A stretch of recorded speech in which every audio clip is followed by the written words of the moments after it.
At what point do you want to have me get started? Heather, do you want me to introduce Dr. Peters? That would be great. Okay. All right. Good afternoon, everyone. My name is Shinobu Watanabe Galloway. I am one of the faculty member in Department of Epidemiology, College of Public Health, and also co-director of Biostatistics and Epidemiology for Great Plains IDEA CTR. Dr. Edward Peters is the Harold Moore Distinguished Chair of Department of Epidemiology at UNMC. He was the professor and chair of epidemiology at LSU School of Public Health prior to joining UNMC in the last summer. He received his doctoral degree in epidemiology from Harvard University and DMD from University of Connecticut. Dr. Peters uses classic and molecular epidemiologic tools to examine biological heterogeneity and susceptibility of cancer and other chronic diseases. His research examines how social determinants of health influence disparate disease outcomes through a transdisciplinary sociogenomic perspectives. Please join me to welcome Dr. Peters on the presentation entitled The Impact of Environmental Stressors on Chronic Disease Disparities in Women. Thank you. Thank you, Shinobu. So I'm going to give you an overview of a project that's spanned almost a decade now, that started with the BP or Deepwater Horizon oil spill in Louisiana in 2010. And so for those of you who may not remember it, the BP oil spill, the Deepwater Horizon explosion killed 11 platform workers, injured 17 others, and this took place in April 20th, 2010, so almost 12 years ago. And several months later, the leak was stopped by capping the wellhead. One thing to consider also is that this particular disaster occurred in a unique context, and that this population has been sort of repeatedly traumatized by both disasters, both natural and man-made, starting with, you think about Hurricane Katrina in 2005, and now most recently Hurricane Ida in 2021.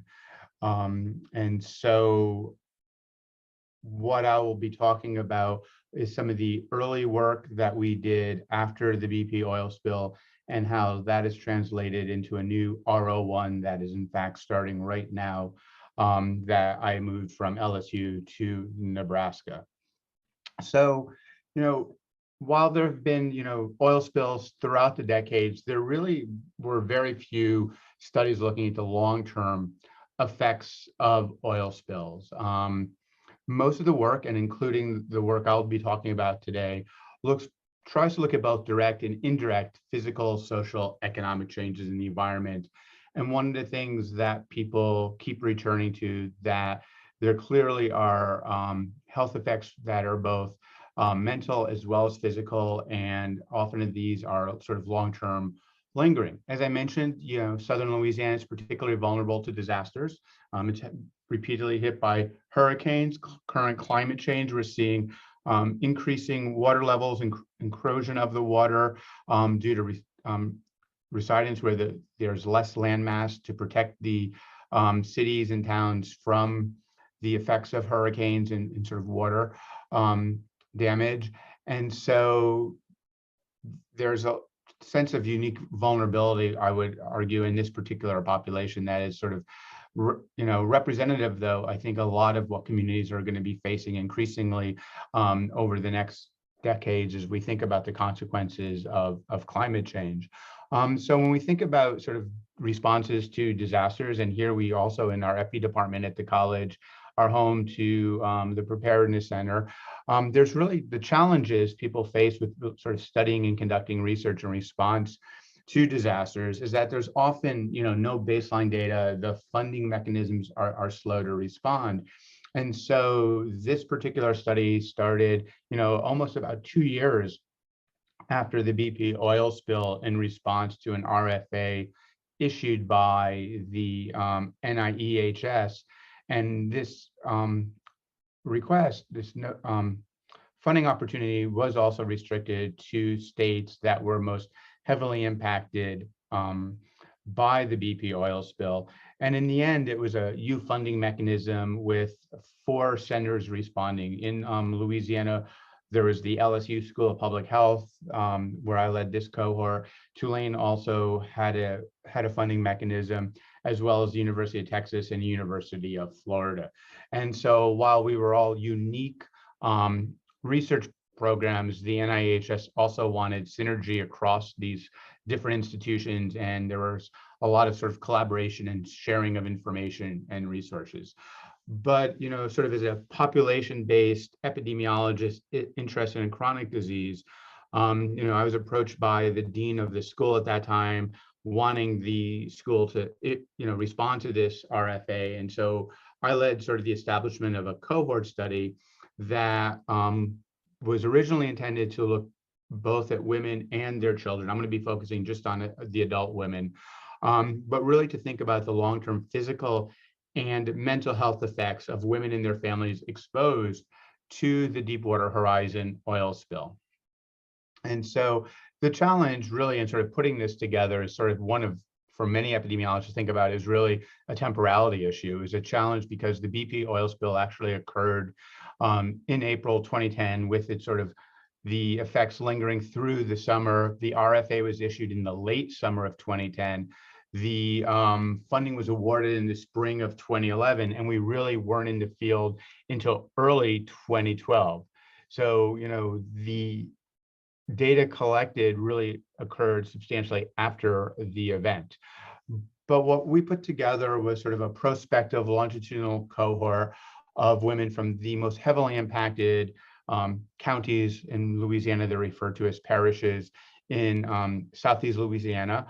And we did a random sample targeting of about 2,500 women and 600 children. That was our goal.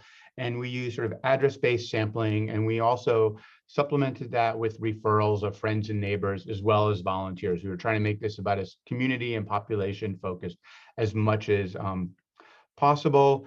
And the data collection was, we did surveys through computer-assisted telephone survey, as well as a home visit where a blood sample was collected. So the first wave of data collection, was completed between July of 2012 and June of 2014. And so, as you can see, in the end, we conducted a little over 2,800 telephone interviews and collected blood samples and did home visits of about 1,200 women and conducted interviews, no biologic samples, from about 600 children. A couple of years later, we went back and re-interviewed successfully about 2,000 of the women and about 450 of the children. The real challenge for us, because of the sort of our original aims and part of the RFA, was really to look at the health effects of the oil spill. And now we're coming back 2 years later.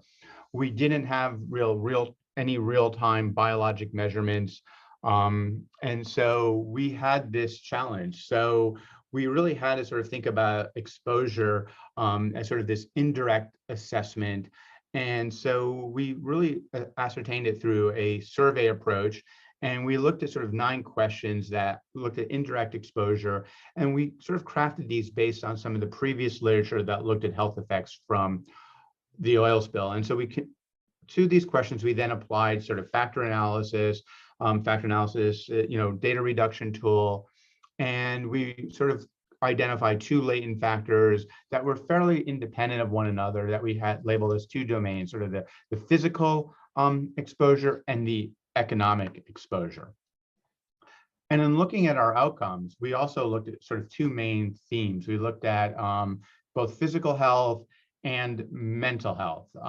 Predominantly, we looked at, for mental health, we looked at depression and mental distress. And so we also looked at a variety of symptoms, predominantly upper respiratory symptoms related to physical health. But to show you how challenging it was to recruit this cohort, this is a population where there was a lot of sort of mistrust, suspicion, some wariness about the source of the funding, but also sort of time. But in the end, we had to I think we expended tremendous resources to achieve our final sample. And if you look, we ultimately, reached out to a little over 45,000 women, and you can see here sort of the disposition of the various, the response to our invites to participate. But in the end, we ended up with 2,852 women who agreed to participate, consented. And so of that sample size, about 58% white, 35% Black, 9% multiracial. The mean age was 46 years. Overall, our population sort of experienced, compared to sort of the general population, slightly lower levels of college education, lower income and employment than other parts of sort of the Gulf South. 71% of our study population had a high school education or less. 46 had a pre-oil spill household income of less than $40,000, and 63% reported they were married or living with a partner. And so I'm just going to give you some real big picture sort of overview of some of the findings from this. And so not to dwell on our methods, but again, the methods weren't at this part, we're not all that very exciting. Sort of very straightforward, multivariate logistic regression to look at odds ratios, and Poisson regression to estimate the relative risks. And also showing you that all these models were adjusted for age, race, and income. And we also looked at the time since the oil spill for a couple of the measures. And so, as I said earlier, defining the exposure to the oil spill was one of our biggest challenges. We used these 9 survey questions here to estimate indirect exposure. And so here we can sort of see how the population responded in terms of the most common exposures. So, a substantial proportion of the population experienced loss of income, negative influences on their financial situation. Interestingly, and we still never really understood what this smell really represented, but clearly a large proportion could smell the oil spill. And so thinking of physical exposures, the other one was that the spill sort of affected their recreational fishing, hunting, using the waterways or the beaches or the wetlands. And so we looked at a variety of self-reported physical health symptoms that people experienced between April 20th, 2010 and December 25th, 2010. So again, this sort of 6-month window that started with the oil spill and grounded on that Christmas day, again, trying to anchor their time frame and really looking at how they experienced anything. And so you can see a variety of the sort of physical health metrics that we were ascertaining as our outcomes. And then we sort of classified the economic exposure as high versus the others. And you can see here that there was association between high exposure and, these were significant at a Bonferroni adjusted alpha level. And clearly we see wheezing, watery, burning, itchy eyes, stuffy, runny noses, and headaches. So perhaps nothing that was, not to be expected. Likewise, we see similar with the physical exposure and the physical health. And where I'll spend more of my time looking at, and which was sort of came as a surprise to me as someone who traditionally did work looking at sort of the molecular and viral epidemiology of cancer and has been considered, I do mostly cancer epidemiology, never thought of myself doing mental or behavioral health work. But what sort of struck both myself and several of my colleagues really was sort of how the disaster had such a profound impact on depression and stress, so mental distress. And so we see that a variety of the exposures, both the economic and the physical exposure, were strongly associated with depression, severe mental distress, and in particular PTSD. And we'll come back to that. But the grant I'm working on now is, we're working with consultants from the Boston VA who specialize in PTSD. And some of the comments they made when we look at this population in detail, that degree of trauma experienced by this population in Southeast Louisiana looks like some of the vets they were seeing returning from Iraq and Afghanistan. So that really sort of this observation, while anecdotal and maybe for people with expertise and experience in mental health, wouldn't be that surprising. But when we looked at this population, we really were struck by how strong the associations were between sort of this disaster exposure and sort of mental health, adverse mental health effects. And so, we see this high prevalence of poor mental health outcomes. And we, at baseline, then we went forward and we really wanted to look at it sort of 4 to 5 years after the oil spill. So again, conducting a little bit of a longitudinal analysis. And so, here in wave 2, our sample size was a little over 2,000 women. And so we had data on them both at wave 1 and wave 2.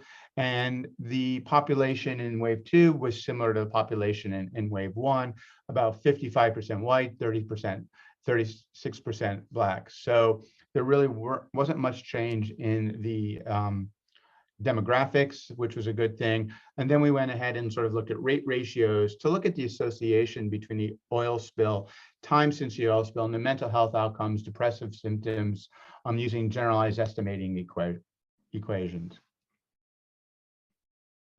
And so, when we modeled depressive symptoms, we found both physical and economic exposure, as well as time since the oil spill, were significantly associated with increased depression, and particularly after adjustment for sort of race, education, and age. And so what was interesting particularly is that, we saw this increasing rate ratio for depressive symptoms. We did the same thing with mental distress. And so here you can see it a little more easily. We see that depression did increase since the oil spill, and that for every time point since the oil spill, depression scores were significantly higher for those who had been initially exposed economically compared to those who had not been exposed economically. And then we can see a similar relationship with both physical and environmental exposure. Again, so at every time point, we see higher scores due to physical exposure.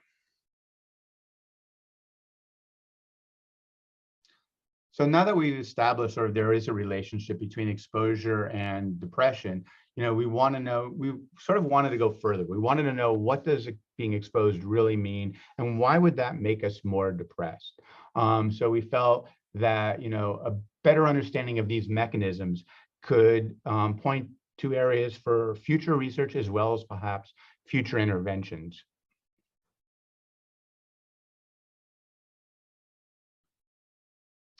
So one potential pathway that we were thinking about that could link the oil exposure to depression was the neighborhood environment. So we know that the neighborhood conditions, economic disorder, physical disorder, are stressors that sometimes are associated with depression. And could it be that the oil spill exposure and depression relationship is stronger among those who live in sort of a poor quality neighborhood environment? And so we wanted to try to elucidate the pathways by which specific aspects of social ties could lead to improved psychological well-being, particularly within a disaster context. So thinking about social ties, so how people socialize, live, interact, and relate to each other. And there's evidence that link social ties with health. So I'm going to talk a little bit about social ties and the role they may play in a disaster mental health relationship. I've already seen an association between a variety of mental health outcomes in the Deepwater Horizon oil spill. And we've also seen these with other disasters, hurricanes, floods, terrorist attacks, as well as other oil spills such as the Exxon Valdez. But again, it's not entirely clear why there's a relationship between disaster exposure and mental health. So could it be in this particular example here with respect to the BP oil spill, like, could it be via the economic consequences? For example, the income loss due to the oil spill that leads to increased stress and subsequently poor mental health outcomes? Or is there another process at work whereby perhaps exposure to the oil spill leads to worsening social ties, which then in turn lead to poor mental health outcomes? So our goal is to really try to think about the pathways by which specific aspects of social ties lead to an improved psychological well-being, particularly within a disaster context. So the specific social ties we looked at were social capital and social support. So we defined social capital as the degree of connectiveness and the quality and quantity of social relationships in a given population. And we can, in fact, sort of disaggregate social capital into its components: structural social capital, which consists of relationships and networks that link people and groups together, or more simply put, what people do in terms of their social relations. And we measured this, in our study through looking at women's participation in neighborhood organizations.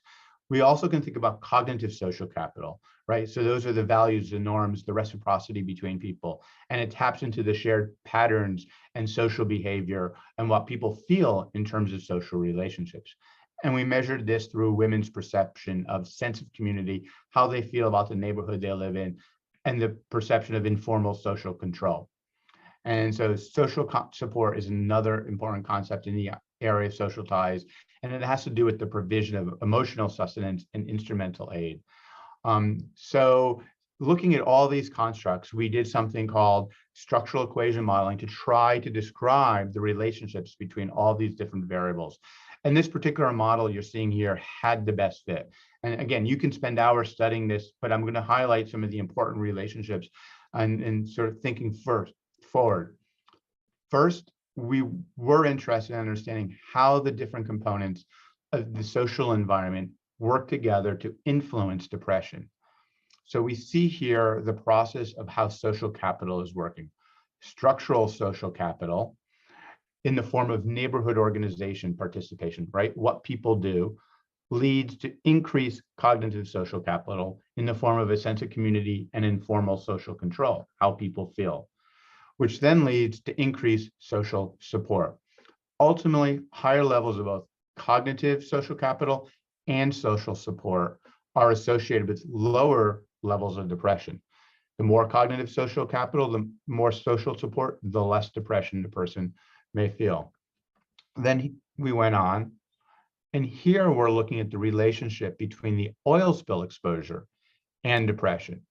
And we see that the physical and environmental exposure leads to economic consequences. However, we did not find a relationship between economic consequences and unemployment. We also saw that while the economic consequences were at first related to depression, after we included potential mediators, the relationship disappeared. And this suggests that there's perhaps something else going on. But while it was not economic exposure, we wanted to dive further. So in fact, what happened was that social support and cognitive social capital mediated the effect of economic exposure on depression. So we see that once we account for these two things, the effect of economic exposure on depression becomes non-significant, meaning that the relationship was explained by perhaps the two mediators of cognitive social capital and social support. And in fact, 71% of the effect of economic exposure on depression is explained by these two things. And so I think the key sort of takeaway message is that economic exposure negatively affects social support, in turn reducing people's overall ability to cope with depression and mental health in the face of a disaster. So in summary, social capital exerts its influence on depression via a pathway between structural social capital and cognitive social capital. And we see this social contact is generally protective against depression. But we also see the social context, in particular social support, could be negatively impacted by the oil spill here, so perhaps by disasters generally. And so I think the take home from some of this work is that the study provided some evidence in support of sort of a social support deterioration theory, whereby exposure to the oil spill here, specifically the economic consequences, erodes the social capital and social support, accounting for the negative impact of economic exposures on depression. So this led us to think about, well, what else could be going on and what can we think about this sort of mechanistically from a biologic perspective? So soon after this paper came out that I just showed you, NIH put out a funding opportunity announcement entitled Social Epigenomics Research Focusing on Minority Health and Health Disparities. So right before the pandemic, we submitted, or during the pandemic, we submitted a grant application entitled The Impact of Environmental Stressors on Chronic Disease Disparities in Women. And so this grant, in its second submission, was ultimately funded by the National Institutes of Aging, and it was awarded in mid to late July of this past year, and I moved to Nebraska in mid-August. So I left LSU right at the time the grant was awarded and moved to UNMC. And so part of my effort in relocating here was to move this grant. And we just finally got it sort of an updated award notice to UNMC in early December. And I'm happy to say that, you know, we're finally sort of starting effort on this grant. And now I'm going to spend time sort of talking about this particular grant and the work that we're starting here. And I hope this work that I'm bringing here and working and talking to people has opportunities to translate into both projects in Nebraska. And I've been talking to a couple colleagues here thinking about ways to look at some of these constructs in Nebraska, particularly as we look at sort of rural urban health disparities, as well as racial and economic health disparities. And the other thing that I'm very interested in doing is trying to leverage some of this work into looking at cancer survivorship as well. And so you'll see how this particular grant, I think, sets the stage for that work. The mechanism, it's a multi-PI grant. So obviously I'm the contact PI project lead here at Nebraska. Long-term colleague who has worked with us on several of the work I already showed you on PTSD and social capital, Nicole Nugent, who's a psychologist at Brown University, and Alicia Smith, who's a molecular biologist at Emory. And my longtime colleague, collaborator on the original project all along is Dr. Ariane Rung, who does a lot of the behavioral health. So the overall objective of the grant is to really try to look at the impact of social stressors on bringing in some biology now, epigenetic age acceleration, and how that in turn may influence chronic health disparities. And furthermore, to sort of test whether the social environment, individual health behaviors, race, geography, SES sort of either modifies, we think effect modification, or mediates mechanism pathways, the association between traumatic and stress such that arises from disasters and chronic health outcomes, particularly health disparities. And so, and whether this actually can operate through biologic age acceleration. So I think there's a lot of literature, and I highlighted some of our own literature here on the impact of stress and trauma in communities with limited resources. Health disparities themselves are influenced by a complex interplay of differences in social and physical environments, and particularly thinking about a life course perspective, how adversity that accumulates throughout an individual's life is conferring this sort of, you know, cumulative burden on both psychological and physical health. We can see from even descriptive epi that a lot of the age-related diseases are much more prevalent in both minority, rural, and low-income populations. And so the construct we were thinking is whether these lifelong experiences, these traumatic stress experiences, actually alter a biologic process, and can we estimate that, measure that through DNA methylation. And so whether this DNA methylation actually could be used to assess biologic aging, and whether we can evaluate whether trauma and stress is accelerating DNA methylation biologic age, and whether this then confers adverse physical and mental health outcomes, and whether there's a disparity. So these are the aims from the grant application itself.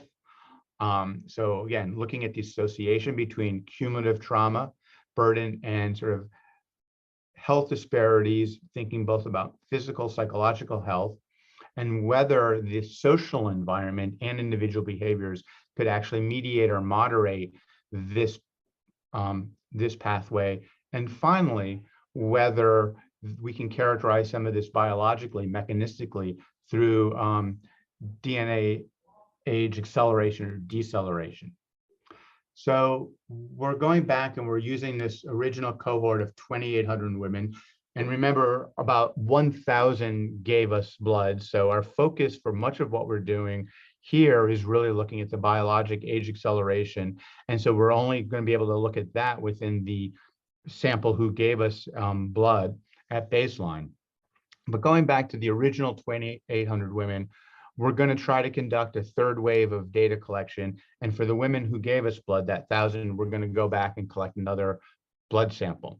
We're going to look at, again, a variety of questionnaire interview data, assessing demographics, but also looking at sort of their neighborhood, social capital, health behaviors, trauma history, psychological symptoms.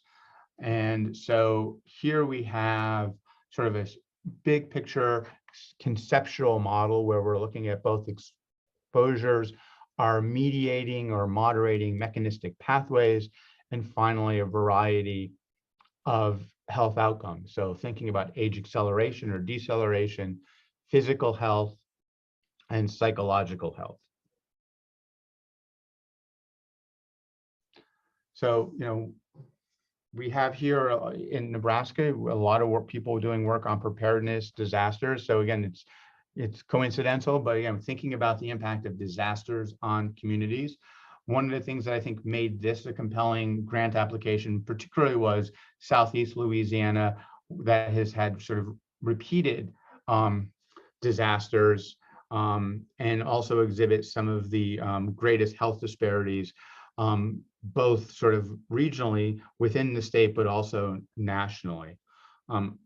The idea of bringing in sort of the epigenetics, the biologic age acceleration, to see how that might be related to sort of disparities in health and healthy aging, I think was an important component. Again, we're looking at individual behaviors, but also the built environment, and how we can capture sort of the construct of resiliency, hope, and how that impacts on successful aging.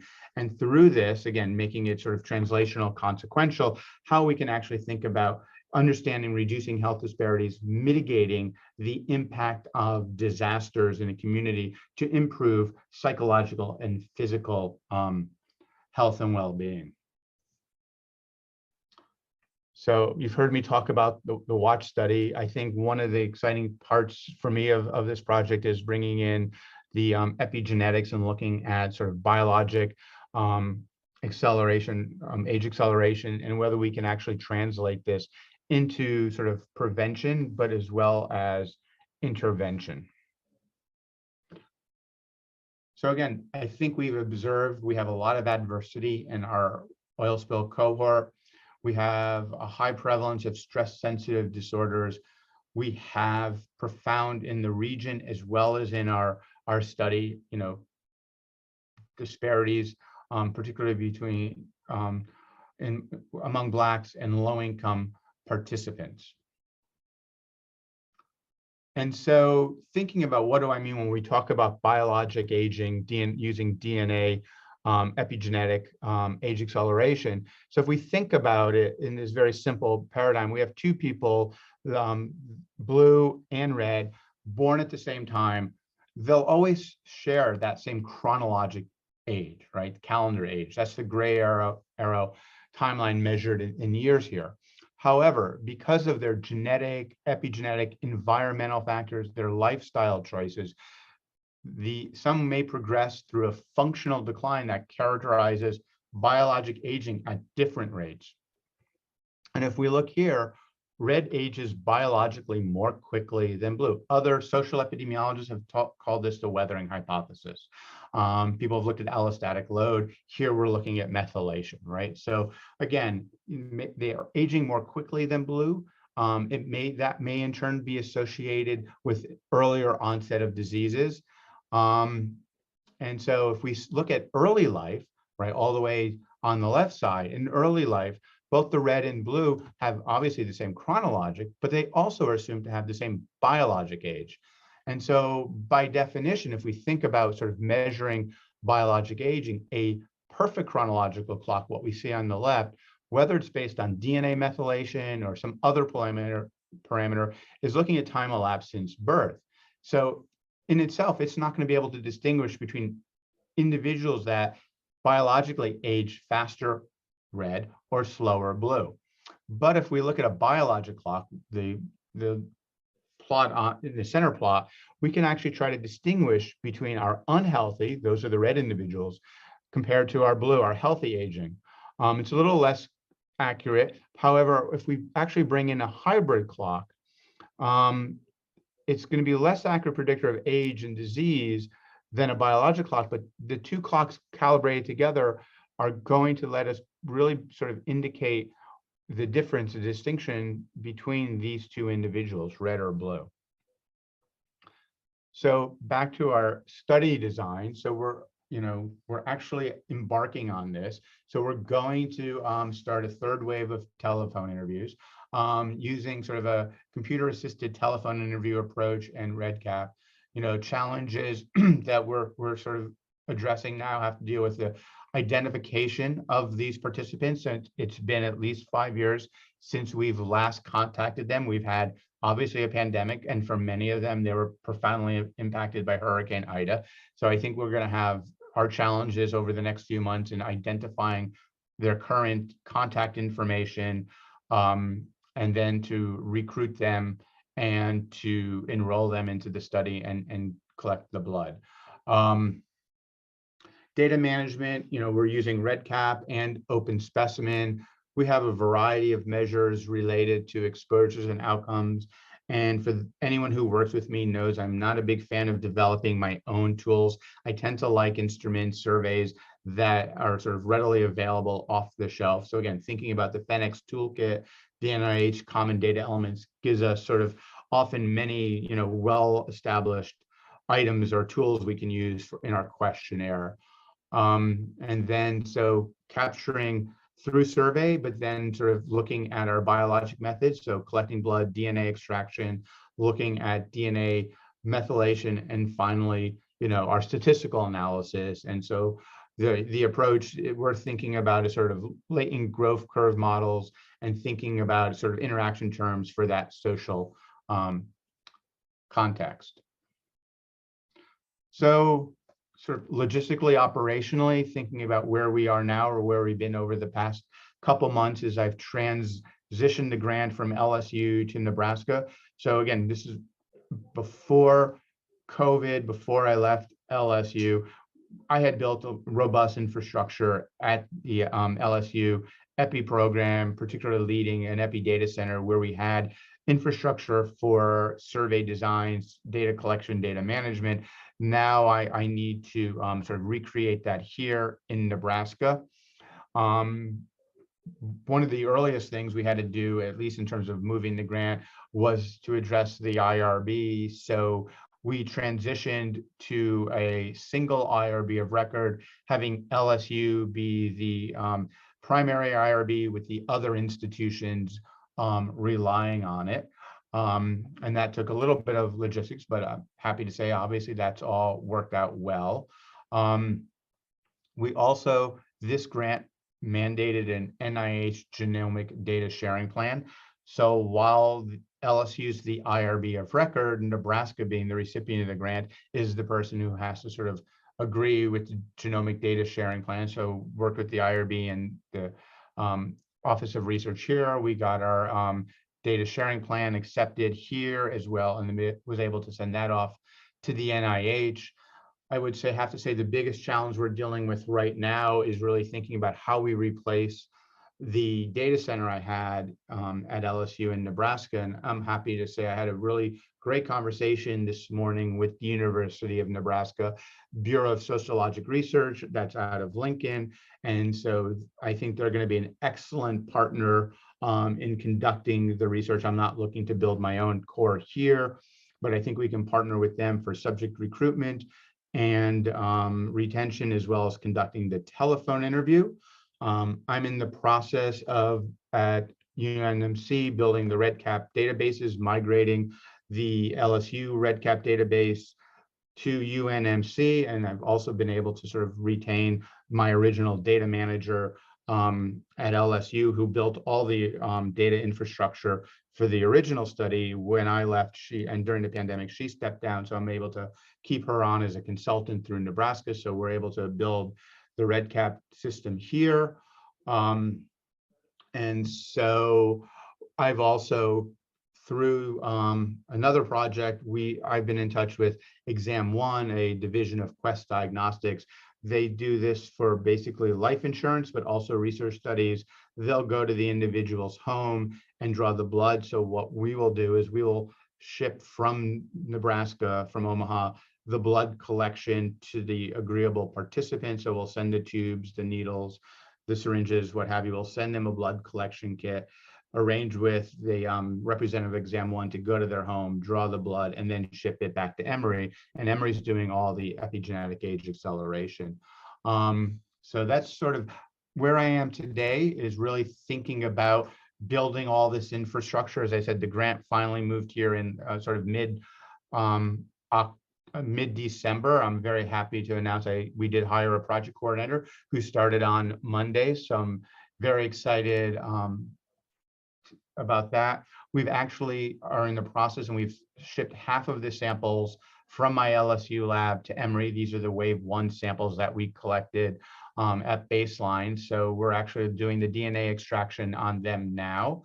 And we actually had a long call this morning where we're finalizing our questionnaire format. So hopefully the goal is all these pieces will come together and we'll be able to, start recruiting people in late spring, early summer. The comment I made to my colleagues this morning, I feel we need to be substantially in the field interviewing and collecting blood from people well before the start of peak hurricane season, which is in mid-August. So again, I don't think in Nebraska, you actually try to time your field work around hurricanes, but it is something in Louisiana I do have to take into account. And in the end, I think this ultimately should help inform sort of development of behavioral biologic approaches, thinking about reducing health disparities in women, particularly in the context of disasters or stressful environments, and mitigate health disparities. So, all the original work that I showed you is supported by a U mechanism from the NIEHS. Now we have another grant to Nebraska. And I also want to acknowledge, the support from the Vice Chancellor of Research Office to help bring me on board and get me started over the past few months, as well as the College of Public Health's Dean's Office. Just sort of thinking back to the LSU team, this took a huge amount of effort to build this study and to move forward with, but also served as a huge source of, dissertation work for our PhD students. And so sort of an old photo of the LSU team, and maybe in a year we'll have an updated photo of the team here in Nebraska.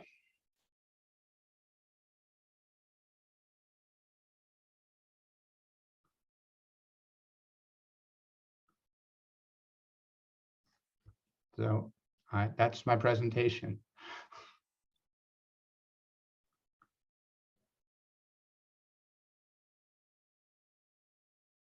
Hello? Does anybody have any questions for Dr. Peters? I have a question. Thank you for your presentation, Dr. Peters. It was really informative. I was wondering if you've considered including pregnancy-related outcomes as a biological variable, especially since you talked about how lifelong experiences cause DNA methylation, and you briefly mentioned the weathering hypothesis.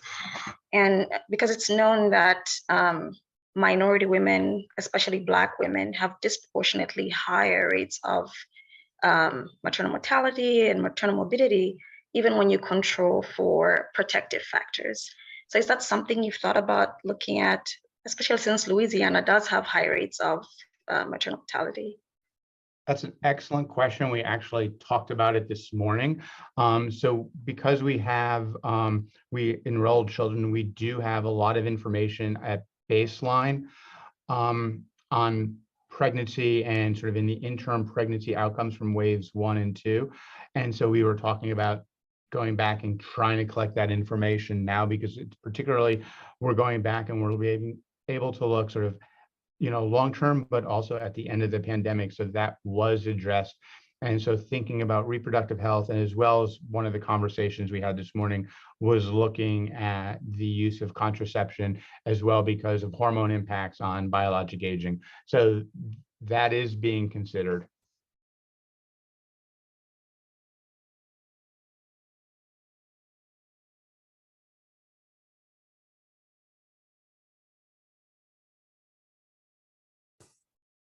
Anyone else?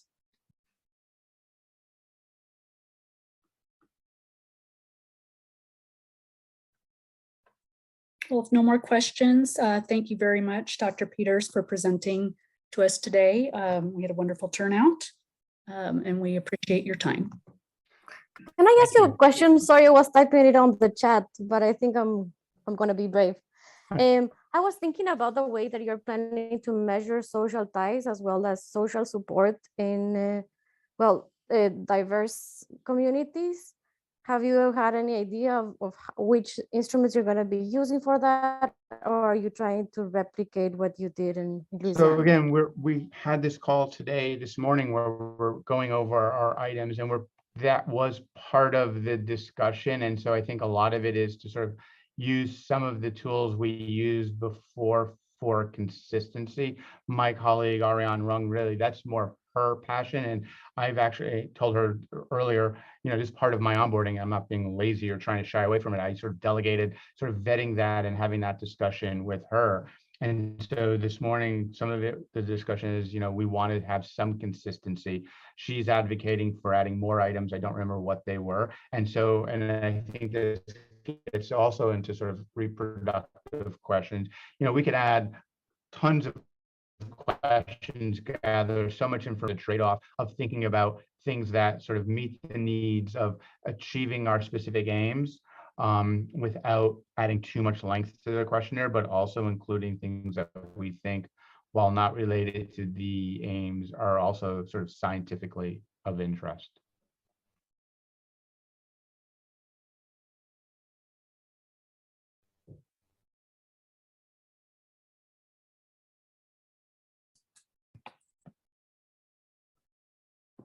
Okay, thank you so much, Dr. Peters. You're welcome. Have a great day. Thank you. Bye-bye. Bye-bye.